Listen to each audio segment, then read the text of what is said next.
Dea OnlyFans, tersangka kasus pornografi, mengaku mau bekerja sama dengan polisi untuk mengungkap kasus video porno.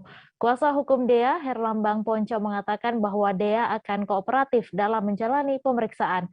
Ia juga akan menjadi justice kolaborator untuk kasus penyebaran konten pornografi di Indonesia.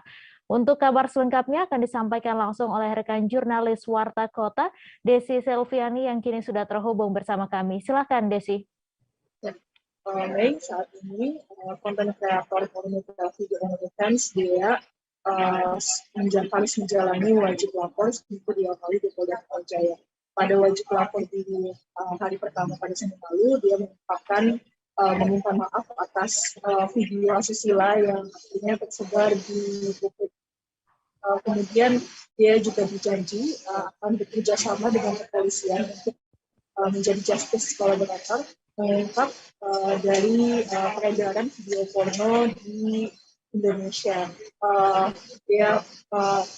Namun dia tidak menunjukkan siapa saja kemungkinan yang akan dibongkar dalam peredaran video porno di OnlyFans. Namun di hari ini, Ditreskrimsus Polda Metro Jaya menyatakan bahwa pihaknya juga telah memburu konten kreator video porno lain yang menyasar platform luar negeri OnlyFans untuk menyebarkan dan memperjualbelikan video porno.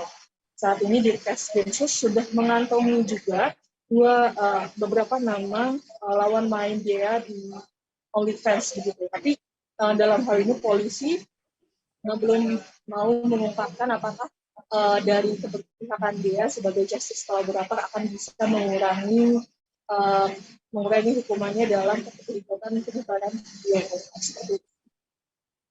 Ya, baik. Terima kasih Desi Selviani atas laporan Anda, dan Tribuners, wartawan kami juga telah menghimpun wawancara dengan kuasa hukum Dea. Berikut tayangan ini untuk Anda. Undangan yang berlaku, kami selaku kuasa hukum juga ingin mengucapkan terima kasih kepada pihak kepolisian yang sudah sangat membantu menyelesaikan masalah ini dan bisa menerima alasan kami terkait penangguhan klien kami. Pada intinya, klien kami sangat kooperatif.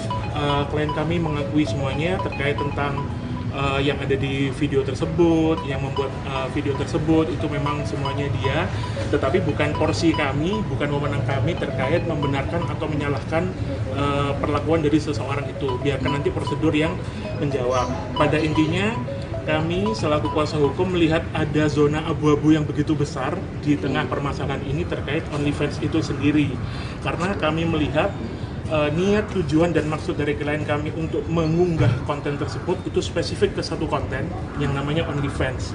OnlyFans itu sendiri sejatinya tidak diatur, tidak diakui, dan servernya juga nggak ada di Indonesia. Jadi tidak diatur dan tidak diakui di Indonesia, ya kan? Jadi kami melihat ada usaha dari klien kami untuk menempatkan konten tersebut ke tempat yang sesuai wadah dan sesuai dengan porsi.